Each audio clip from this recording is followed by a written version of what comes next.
Welcome to tutorialsinhand.com. In this video tutorial, we are going to learn about how to write a method that returns value. Now so far in the previous two video tutorials, you have seen how to write a method in this way, where the method could be static method or the non-static method like these two, and then how to call that method from the main method, or you can say you can call it from the another class, or the first video showed how you can call the method of the same class as well. You can visit those video tutorials, and if you are aware of the basics of the methods, so let's proceed to understand how to write the method that would return some value. So let's clear this for now, and we still have this class. We will make use of it later. So for now, just write some method which will be used in the same class. Now let's write a method named say public void calculate. Now so far you know that if you are writing a void method, it indicates that it is not going to return any value. We have already explained this in previous two video tutorials, and we have seen all the methods were void. That means these methods do not return any value.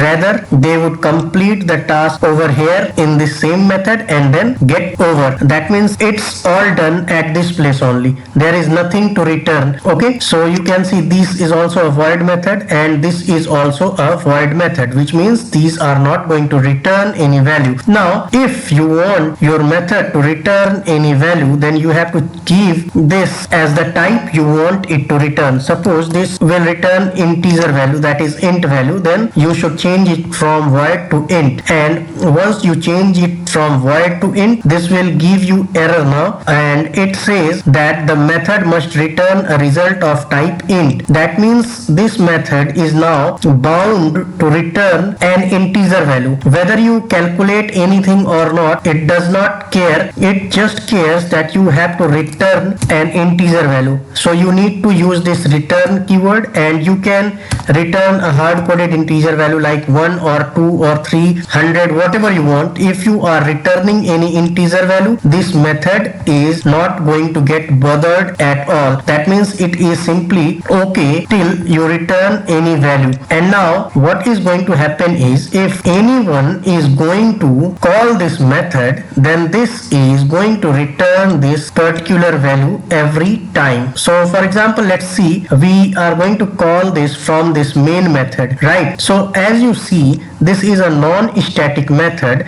So in order to call this calculate, you will have to create the instance or object of this class, right? So we are going to create the object and give the reference name as TIH. Now invoke the constructor using new keyword. Now we are going to call this calculate using the reference TIH. So now write TIH and then invoke dot operator. You see it is giving you suggestion that you can call the calculate method. And what will happen if you call calculate? Then it is simply going to return the value 1 at this place. So what you can do is, since you know that it is going to return an integer value, so let's have one integer variable named result and accept it at this place. That means it will accept the value that is getting returned from this calculate method, and it will get stored in this result variable. And what we can do is, we can simply print the result over here now. So this is how it is going to get printed at this place. Means first the method is getting called, this calculate method would get called. Once you call it, press Ctrl, hover your mouse over calculate and click on it, you will see that it will get called. Means this method is going to get called. It is saying that this is getting called, and what will happen when it will enter inside this method? It is simply going to return 1, that is an integer value. So this means once the method call is completed, it will return this integer value at this place, and this complete part would get replaced by this value 1. So this is what will happen once the method execution is completed. Then we will have a value 1 at this place. So this is how it will work internally. That means it will be replaced by 1, and 1 will be stored over here, which will get printed at at this place with the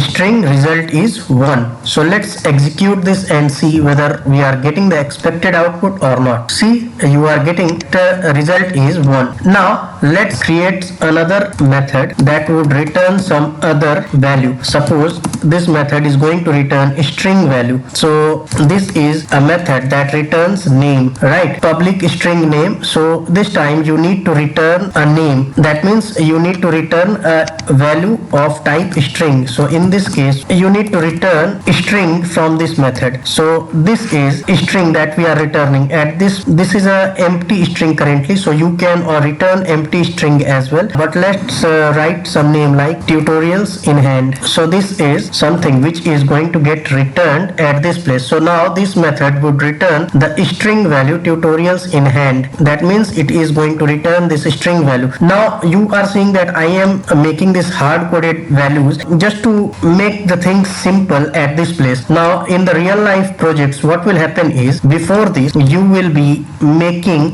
DB call. That means you will make database call, and from there you will fetch a few names maybe based on certain conditions, and then those names are going to get returned, and then you are going to filter the names based on some logic, and then finally the string you are going to get returned from this place. So this is how you will be working in the real life project. But for now here we are just going to understand what exactly is returned and how we can return that value. So this is how we can return the value. That means we are going to return a string value. In this case, now what you are going to do is you are going to make a call like tix dot, and now you see you are having this calculate, and you will also have the name. That means name is returning a string. So this time this will be called. Now name is getting called, right? And when name is getting called, it is returning the value of type string. So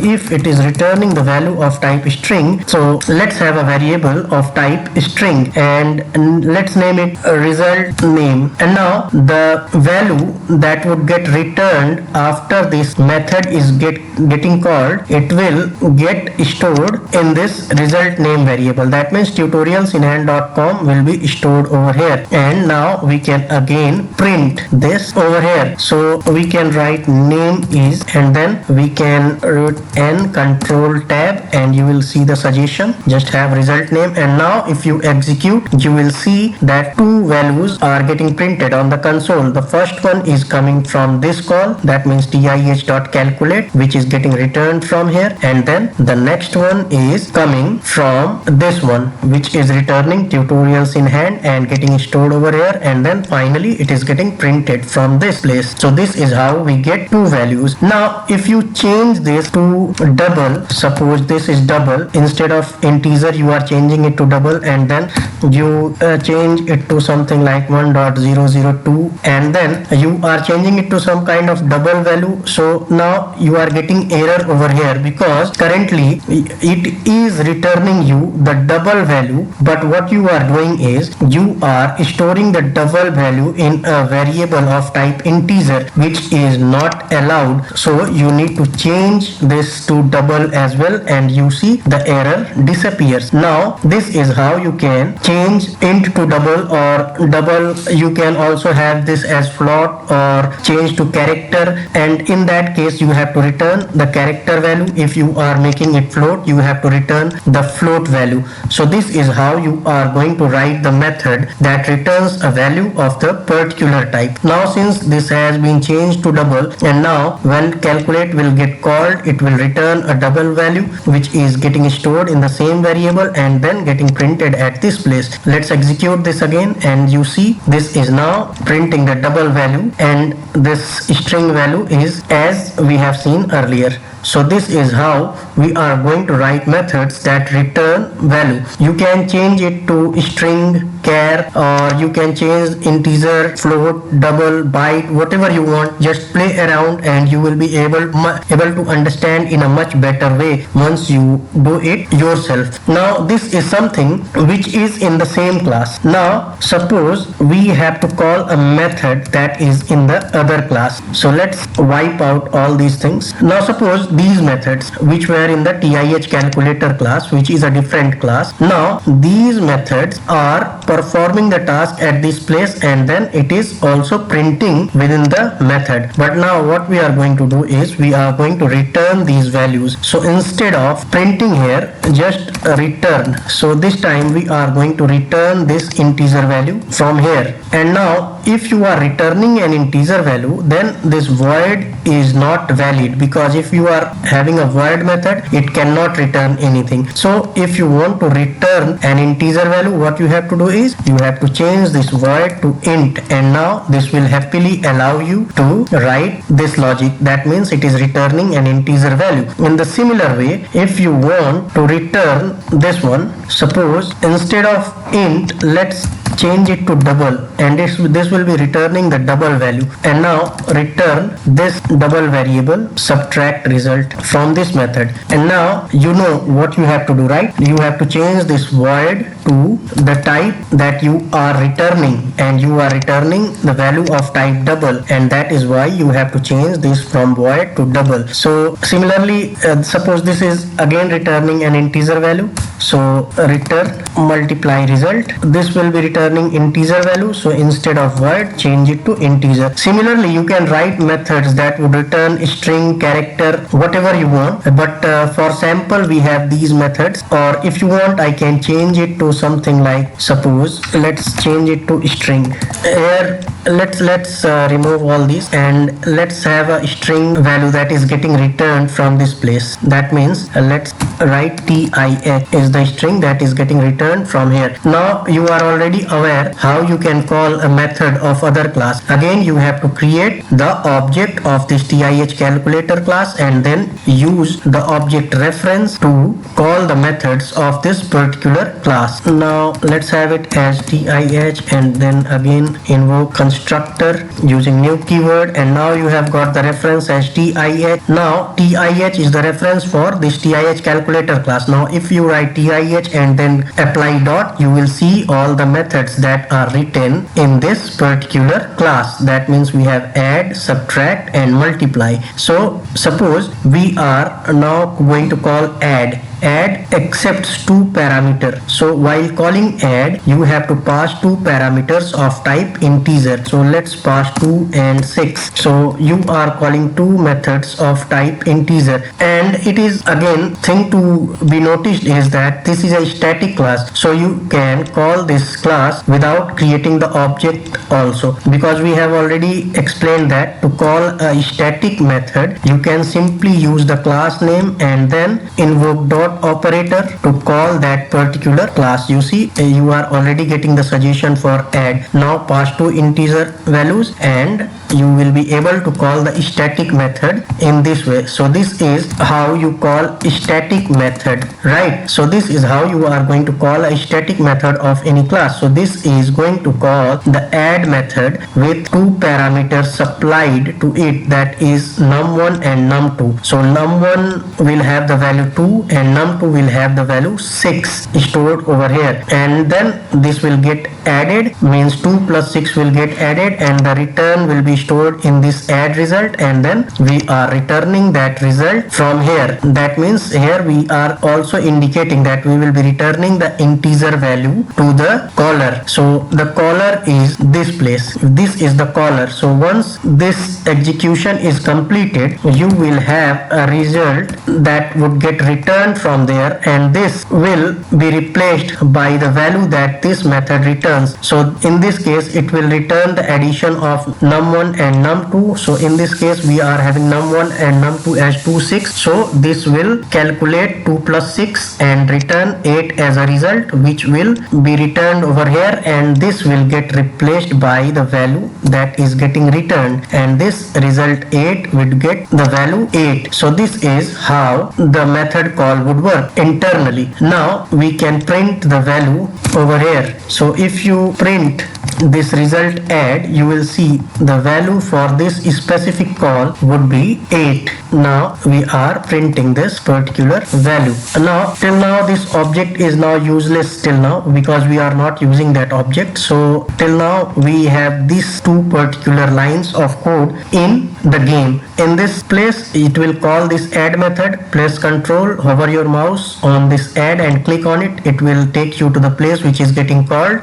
This will have the value 2 and this will have the value 6. Then 2 plus 6 is getting calculated, which is stored here, and then we are returning this integer value, and this is where the value will get stored and then it is going to get printed. So let's execute this and see whether we are getting the exact output or not. So see, you are getting result add as the value 8. Now this is how you call a static method of other class. Now to call this non-static methods, this and this, you have to use the object reference. Now you have already created the object. Now we are going to call the object references like this multiply, which is returning string, right? So this multiply, if you press control, hover your mouse on this multiply and click on it, it will take you to the place which is going to get called. So this is simply returning a string value TIH. This is returning a string value which is indicated at this place. So this will return TIH and this place will get replaced by that TIH value. And if we store that in some string variable, say name, then this name will have the value that is going to get returned from here, that is TIH. And once it is returned, we can again print this at this place. So let's print the name here, name, and now that name is going to get printed at this place. If you execute this, see, we are having that string TIH also getting printed along with this result add, which is coming from here. Result add 8 is coming from here and that string value is coming from here. Now we know that we have also got one more method, which is TIH dot, and then will return the double value. I think it is subtract. See, subtract, it will again accept two parameters of type integer. So let's pass 3, 8. And now if you again press control and click on it, it is going to take you to this place, and then based on the values that you have supplied to it as a parameter, that means 3, 8. So num1 will have the value 3 and num2 will have the value 8. So 8 minus 3 will get calculated and then that is going to get stored here, and then it is getting returned from here. And once it is returned from here, it will be returned to this place, and this will be replaced by the value that is getting returned from there. So now you are going to get a double value at this place, and let's name this variable as subtract, that means double subtract. So this is the value that you will get once the method is going to get called. So let's print the subtract value as well. So now if you execute this, you will see the three outputs on the console, and this time the output is in the double format, that means 5.0. So subtract is returning the double value. This subtract will have the double value because this subtract is returning the value of type double after calculating based on the parameters that it has received, and then that value is getting replaced at this place, and then it is stored in this subtract variable and it is getting printed over here, which is getting reflected here. So now we have three method calls happening. One is at the line number 15, whose result is the third one. Another one is here at the line number 12, whose result is this one, that is returning the string value. And another one is here at the line number 8, that calls the static method of TIH calculator and it returns the value of type integer. In this way you can create methods of different type, that means the methods that return string or character, double, float, byte, whatever you want, and then return the value of that specific type and call it from here and see whether you are getting the expected output or not. So play around to have the deep knowledge on the method and the methods that return the value. Hope you have enjoyed this video tutorial. Please like and subscribe our channel to help us motivate. Thank you.